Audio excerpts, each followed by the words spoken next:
સમાચાર સુરેન્દ્રનગરથી સામે આવ્યા છે। સુરેન્દ્રનગરના લખતર સર્કિટ હાઉસમાં સુરેન્દ્રનગર લોકસભા બેઠક યોજાઈ તો કોંગ્રેસ કોઓર્ડિનેટરની અધ્યક્ષતામાં સમગ્ર મીટિંગનું આયોજન કરવામાં આવ્યું હતું।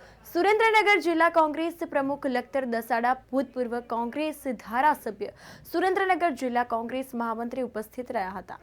આગામી લોકસભા સામાન્ય ચૂંટણી 2024ને અનુલક્ષીને હાલ રાજકીય પક્ષ દ્વારા ચૂંટણીને ધ્યાનમાં રાખીને મીટિંગનો દોર શરૂ કરવામાં આવ્યો છે। તેના અનુસંધાને લખતર સર્કિટ હાઉસમાં સુરેન્દ્રનગર જિલ્લાના 4 તાલુકાના પ્રભારીના માર્ગદર્શન મુજબ સુરેન્દ્રનગર જિલ્લા લોકસભા બેઠક કોઓર્ડિનેટર ડોક્ટર દિનેશ પરમારના અધ્યક્ષસ્થાને મીટિંગનું આયોજન કરવામાં આવ્યું હતું।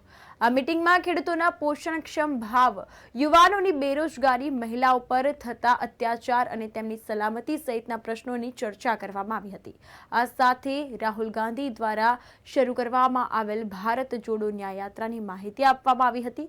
આ મીટિંગમાં સુરેન્દ્રનગર લોકસભા કોઓર્ડિનેટર ડોક્ટર દિનેશ પરમાર, લખતર દસાડા ભૂતપૂર્વ ધારાસભ્ય નૌશાદ સોલંકી, સુરેન્દ્રનગર જિલ્લા કોંગ્રેસ પ્રમુખ ધર્મેન્દ્રસિંહ પરમાર, મહામંત્રી શક્તિસિંહ રાણા, લખતર તાલુકા કોંગ્રેસ પ્રમુખ ગેમર નેત્રા તેમજ કોંગ્રેસ યુથ પ્રમુખ શિશુપાલસિંહ રાણા સહિત મોટી સંખ્યામાં લખતર તાલુકા કોંગ્રેસ સમિતિના કાર્યકરો, કોંગ્રેસના તમામ મોરચાના પ્રમુખ, મહામંત્રી ઉપસ્થિત રહ્યા હતા।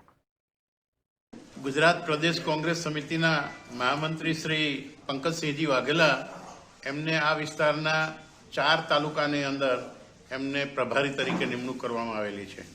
હું છું ડૉક્ટર દિનેશ પરમાર, ભૂતપૂર્વ મંત્રી, ગુજરાત સરકાર, હાલમાં પ્રદેશમાં વાઇસ પ્રેસિડેન્ટ ઉપપ્રમુખ તરીકે છું અને ઓલ ઇન્ડિયા કોંગ્રેસ કમિટી તરફથી મને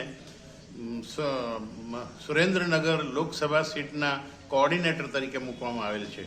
અમે આજે લખતર મુકામે કોંગ્રેસના અગ્રગણ્ય આગેવાનો બધાને સાથે મળી આવે એમાં માલને સંઘરી રાખે અને પછી જ્યારે ભાવ વધે ત્યાર પછી જ માલ રિલીઝ કરવામાં આવે અને લોકોને આ રીતે લૂંટવામાં આવે એવી જાતના 3 કાળા કાનૂન જે બનાવવામાં આવ્યા હતા એની સામે મારે અભિનંદન આપવા પડે આ દેશના ખેડૂતોને કે જેણે મક્કમતાપૂર્વક સરકાર સામે લડત આપી અને એ કાળા કાનૂન પાછા હટાવ્યા।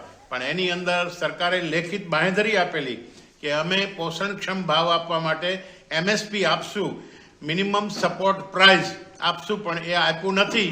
એ પણ ખોટું કર્યું છે, વચનનો દ્રોહ કર્યો છે।